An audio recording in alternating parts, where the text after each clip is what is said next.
പീരുമേട് കുട്ടിക്കാനത്തിന് സമീപം autorickshaw tanker ലോറിയിൽ ഇടിച്ച് അപകടത്തിൽ ഓട്ടോ ഡ്രൈവർക്ക് ഗുരുതര പരിക്കേറ്റു. കൊടികുത്തി സ്വദേശി പുത്തൻപറമ്പിൽ സുനീഷിനെ കോട്ടയം മെഡിക്കൽ കോളേജിൽ പ്രവേശിപ്പിച്ചു.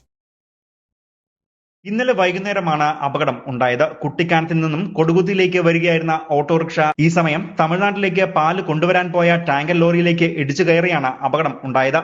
അമിത വേഗതയിലെത്തിയ ഓട്ടോറിക്ഷയുടെ വരവ് കണ്ട് ലോറി സൈഡിലേക്ക് ഒതുക്കിയെങ്കിലും ലോറിയിലേക്ക് ഇടിച്ചു കയറുകയായിരുന്നു. അപകടത്തിൽ കൊടുകുത്തി സ്വദേശി പുത്തൻപറമ്പിൽ വീട്ടിൽ സുനീഷ് PS-ന് ഗുരുതരമായി പരിക്കാണ് ഏറ്റത്.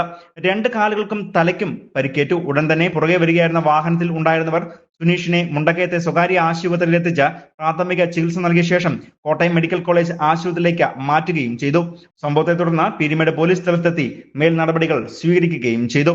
News bureau, Peermade.